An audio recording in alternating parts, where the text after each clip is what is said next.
Currently, there's a new submarine called the USS Minnesota.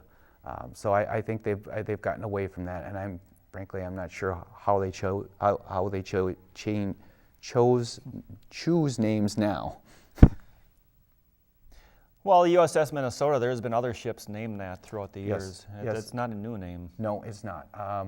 In fact, if you go down to downtown Minneapolis, they have the ship's bell from the USS Minneapolis, the USS Minnesota, with the dates on them. I believe the Minnesota was 1906, but don't quote me on that. Okay. Now, we have a few minutes left. Let's talk about the process of writing the book. Tell me how that went. You researched all your information, you started to get it. Where did you even start writing the book? How did you start? It started as a trip to the library, and you just keep gathering information, and you just keep plugging away at it, and don't get discouraged. There was a lot of days I was discouraged, but I just kept plugging away at it, and all of a sudden I had all this information that I turned into a book, and I hosted 6 reunions for the ship, and I just got really lucky finding a great group of guys who were kind and generous and welcomed me into their homes. Now, when you first sat down to write your book, did you have the outline ready to go, or how did this process work? Well, again, I got lucky, and the navigator from World War II lived near St. Cloud, and I would go up and visit him, and we would bounce ideas off each other. And what he did was he suggested that since the men who served on this ship came from civilian life, so did the ship. It was not designed for war primarily. So the ship and its men were converted to war use. They were used for war, and when the war was over, they were released back into civilian life. So that's the main theme of the book, and it started as a government records used as an outline, and then with all of the information I gathered from the crew, I used to fill in as stories with pictures and memorabilia and such. It was a long process. How long did it take? 8 years of my spare time. Well, I had a job and a house and other things going on, so this was all done with my spare time.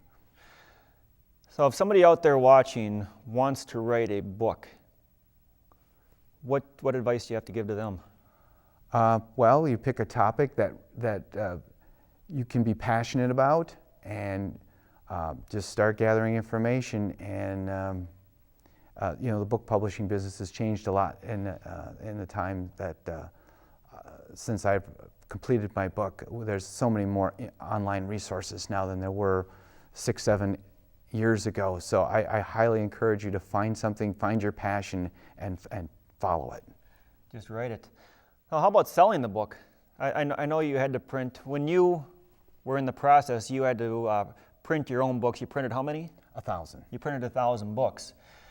Now, how do you go about selling them? How do you get the word out? Well, the publisher, I had a publisher, and they helped initially. There's Amazon. You can put that book on Amazon. There's also another site called BookBaby, and now with the advent of ebooks and e-readers and things, you can, if you have a PDF file of your book, you can put it out there, and for free, this service will put it out there, and people can download it to their e-readers. And I guess I'm not real familiar with how the process works, but I think they get their money on the backside with sales. So like, say if somebody has a Kindle, they can just download the book. Now, have you put your book out there on digital? I have not. That's something I need to work on. I've got about 440 hard copies left of my book. So if you're interested, they are for sale on Amazon, and Chris will probably be able to help you find where we can do that. Absolutely. We'll have that on at the end. We'll have a link to it. And we're talking about World War II, and there's so many stories to share. If you're interested, there's also something called the World War II Roundtable. It's held out at Fort Snelling. And John, could you tell us a little bit about that, how that works, what they do? Yeah, the programs are from September to May, and they run once a month on the second Thursday of the month, and they'll pick some aspect of World War II. and they'll have an expert on that topic, an author or some sort of expert, and they'll introduce that topic, and then they'll bring in veterans who were there and experienced that topic, and they'll talk about what they remember, what they saw, what they did, and then it's opened up to questions from the audience, and it does draw well. We have usually about 300 to 400 people show up for each program, so it's just at the Visitor Center at Fort Snelling. Have you been a guest on there? I have not. Now, let's see, if somebody else wants more information on World War II, I know you're also involved in reenactment. Yes, I also do World War II reenactments, even period dance.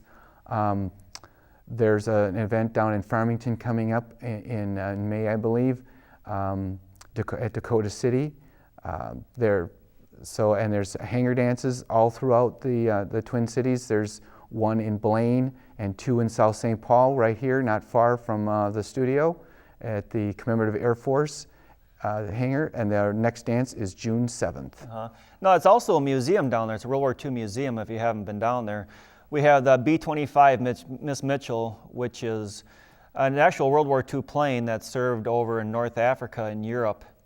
And they got the, P-51 Mustang down there? Yes, all rebuilt? Yep, the Tuskegee Airmen P-51. They've got T-6. They've got a variety of planes. They're open on Wednesdays and Saturdays, so if you want to check it out, you can go to their website or just stop by. You know, World War II was held back in the early 40s, but here we are in 2014, and there's still an interest to to guys like John and myself, and you still see it on the History Channel, you still see it, documentaries across cable, museums. It's something that will never happen again. It's absolutely fascinating.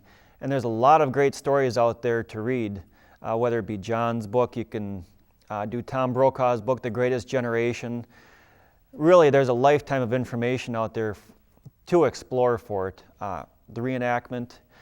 But really, even in this area, you don't think the St. Paul, Minneapolis area has much of a connection to World War II, but we do.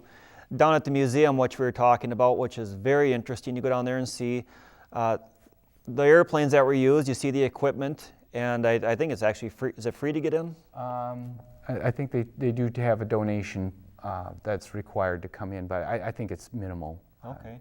Or if you have a few dollars laying around, you can even get a ride on the B-25 Miss Mitchell, which would be very cool. It would. The whole town can hear it when they fire it up. Well, in the remaining minutes, John, let's go back to talking success and what you've learned about the process. And maybe there's people in our audience that are having a hard time. What advice would you like to give them to learn from your mistakes and what they can do to help themselves improve themselves?